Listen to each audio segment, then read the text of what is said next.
দিনমজুর আবুল হোসেন এবং ১৩ বছরের মেয়ে শেফালির গল্পটি বলছি। মাননীয় স্পিকার, পরিবারের সদস্য সংখ্যা ৭ জন।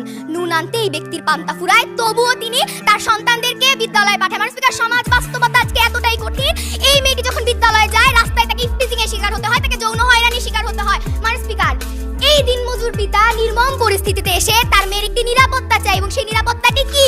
দুই বাঘিনীর মধ্যে কঠিন বিতর্ক। আপনি আপনার বিরোধিতার ক্ষেত্রটি নিশ্চিত করুন যে ঠিক কোন কারণে এখনো পর্যন্ত আমাদের সমাজে বাল্যবিবাহ সংঘটিত হচ্ছে।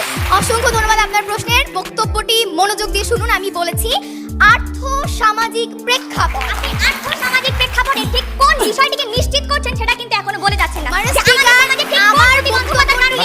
মাননীয় সংসদে তিনি তো বলছেন গুটি কয়েক বিয়ে এখনো কেন হচ্ছে। এমন বিতর্ক অথবা ঝগড়া বলতে পারেন এর আগে আমি কখনোই দেখি নাই। যে প্রতিবন্ধকতার কথাগুলো বললেন, তারপরে যে সাফল্যের কথাগুলো বললেন, এই প্রতিবন্ধকতার পেছনের অভাবের কারণটা মানে কোন কিসের অভাবে এটা হচ্ছে সেটা উল্লেখ করুন, আর এই সাফল্যগুলো ঠিক কিসের কারণে হচ্ছে সেটা উল্লেখ করুন। ধন্যবাদ। জি আসুন।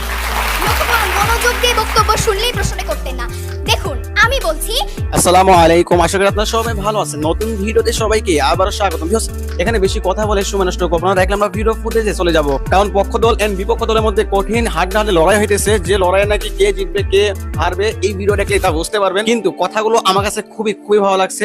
মাঝখান দিয়ে আবার একজনকে যেভাবে বাস দিল এক মেয়েটি, জাস্ট ভিডিও স্কিপ না করে ফুললি দেখুন, দেখলে পুরাই আপনারা অবাক হয়ে যাবেন। সংসদ মনে করে সচেতনতার অভাবই বাল্যবিবাহের প্রধান কারণ। মানে স্পিকার, 4 মিনিটের বক্তব্যে এটি ছিল সচেতনতা পেরেছে বাল্যবিবাহ রোধ করতে, কিন্তু তারপরেও কেন বাল্যবিবাহটি সচেতনতার অভাবে হচ্ছে এই প্রশ্নের কোনো উত্তর আজকে আসেনি। মানে স্পিকার লক্ষ্য করুন, তিনি বলছিলেন যে আমার দেশে শিক্ষার হার বেড়েছে।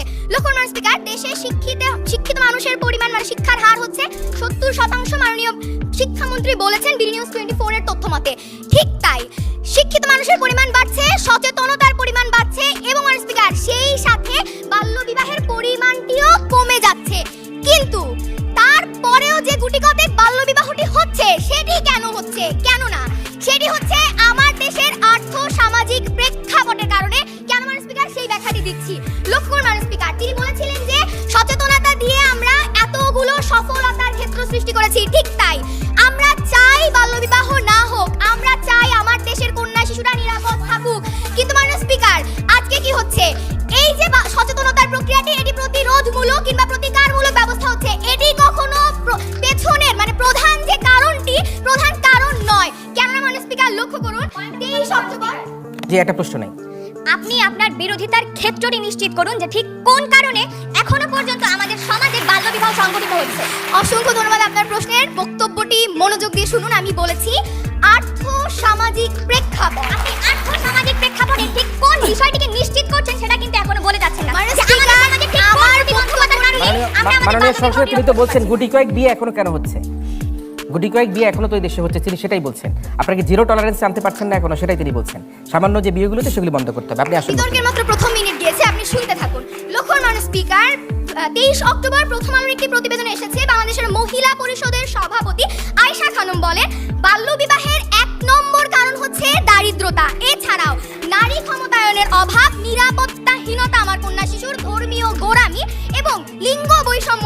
এই সামগ্রিকভাবে যে আর্থসামাজিক প্রেক্ষাপটটি, সেই প্রেক্ষাপটটি দায়ী আজকে বাল্যবিবাহের পিছনের প্রধান কারণ হিসেবে। সচেতনতার অভাব নয়। মাননীয় স্পিকার লক্ষ্য করুন, আমার দেশে দিনমজুরদের কথা। দিনমজুর আবুল হোসেন এবং 13 বছরের মেয়ে শেফালির গল্পটি বলছি। মাননীয় স্পিকার, পরিবারের সদস্য সংখ্যা 7 জন।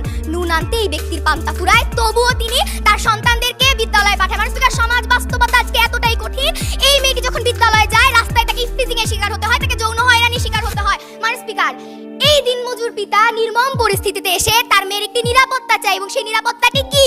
সেই নিরাপত্তাটি হচ্ছে বাল্যবিবাহ দিয়ে তাকে একটি সিকিউর জায়গা দেয়া। মাননীয় স্পিকার, অর্থাৎ এই নিরাপত্তাহীনতায় যখন আমার পরিবারের বাবারা ভোগে, তখন দরিদ্র পরিবারের পিতার মাননীয় স্পিকার এই সন্তানদেরকে বিয়ে দিয়ে দেয়, যাতে করে আর তাকে বোঝা করে না হতে হয়, যাতে করে পরিবারের একটি মুখ করে মাননীয় স্পিকার, যাতে করে আমাকে আরেকজন মানুষের খাবারের চাহিদাটি মেটাতে না হয়। অর্থাৎ মাননীয় স্পিকার, সচেতনতার অভাব এখানে প্রধান কারণ নয়। প্রধান কারণ হচ্ছে আমার আর্থসামাজিক প্রেক্ষাপট, যেই প্রেক্ষাপটের কারণে মাননীয় স্পিকার আজকে দরিদ্র পরিবারের পিতারা কিংবা মাননীয় স্পিকার নিরাপত্তাহীনতায় ভোগে কোনো শিক্ষিত পরিবারের পিতারা তাদের সন্তানদেরকে বিয়ে দিয়ে দিচ্ছে।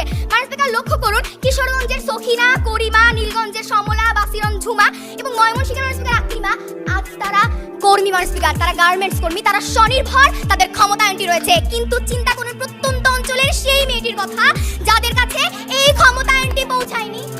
আমরা শেষ প্রশ্নটি নেই। টাইম 3 মিনিট জি হয়ে গেছে। জি শেষ প্রশ্ন। আপনি যে প্রতিবন্ধকতার কথাগুলো বললেন, তারপরে যে সাফল্যের কথাগুলো বললেন, এই প্রতিবন্ধকতার পেছনের অভাবের কারণটা মানে কোন কিসের অভাবে এটা হচ্ছে সেটা উল্লেখ করুন, আর এই সাফল্যগুলো ঠিক কিসের কারণে হচ্ছে সেটা উল্লেখ করুন। ধন্যবাদ। জি আসুন। লক্ষ্য করুন, মনোযোগ দিয়ে বক্তব্য শুনলেই প্রশ্নটা করতেন না। দেখুন আমি বলছি এই প্রতিবন্ধকগুলো আসছে আর্থ সামাজিক প্রেক্ষাপটের যে দুর্বল অবস্থা তার কারণে। আপনি যেটি বলছেন সেটি হচ্ছে সফলতার জায়গাটি, অর্থাৎ আপনি প্রতিরোধের ব্যবস্থা নিয়ে কথা বলছেন, আমরা পেছনের কারণটি নিয়ে কথা বলছি।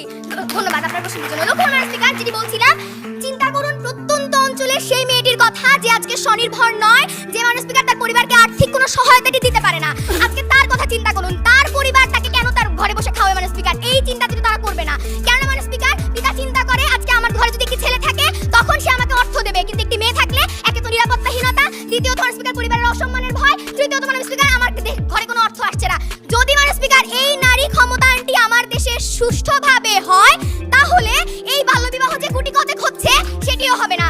অর্থাৎ মানুষ স্পিকার আজকে আমরা বলতে চাইছি আমার দেশে বাল্যবিবাহের পরিমাণটি কমে এসেছে, কেননা শিক্ষার হার বেড়েছে, সচেতন হয়েছে মানুষ, কিন্তু তারপরেও যে কোটি কতেক বাল্যবিবাহগুলো হচ্ছে সেগুলোর পেছনে সচেতনতার অভাব প্রধান কারণ নয়, বরং প্রধান কারণটি হচ্ছে আর্থ সামাজিক প্রেক্ষাপট। এই সংসদ মানুষ স্পিকার এই প্রস্তাবটি গৃহীত হবে না। ধন্যবাদ সবাই। দুই দলের মধ্যে কিন্তু একটা বিতর্ক দেখলাম, হাড্ডাহাড্ডি লড়াই দেখলাম। আপনাদের কাছে কেমন লাগছে এই বিতর্ক আপনারা অবশ্যই কমেন্ট করে জানাতে ভুলবেন না। যে আপুটি বক্তব্য দিতেছিলেন সেই আপুর কথাগুলো কিন্তু অনেকটাই মিলে যাইতেছে এখনকার বর্তমান জামানায় যা যা ঘটতেছে এর সঙ্গে কিন্তু অনেকটাই মিল পাওয়া যাইতেছে। আপনাদের কাছে কি মনে হইতেছে এটাও কমেন্ট করে জানাতে ভুলবেন না। আমার কাছে খুবই ভালো লাগছে বিধায় এই বক্তব্যটি আপনাদের মাঝে শেয়ার করা। যদি এই আপুর বক্তব্যটি আপনাদের কাছে ভালো লেগে থাকে অবশ্যই এই ভিডিওটা একটা লাইক করে দিবেন। আর এমনই টাইপের মানে অগ্নিছড়া রক্ত গরম করা এন হৃদয় বিতরক বক্তব্যগুলো যদি আপনাদের কাছে ভালো লেগে থাকে তাহলে এই চ্যানেলটি আপনাদের জন্য। এই জন্য চ্যানেলটিকে সাবস্ক্রাইব করে পাশে থাকা বেল আইকনটি ক্লিক করে রাখুন। দেখা হইতেছে সামনে আবারও কোনো একটা অগ্নিছড়া রক্ত গরম করা এন হৃদয় বিতরক বক্তব্য নিয়ে। সেই পর্যন্ত সবাই ভালো থাকুন। আসসালামু আলাইকুম।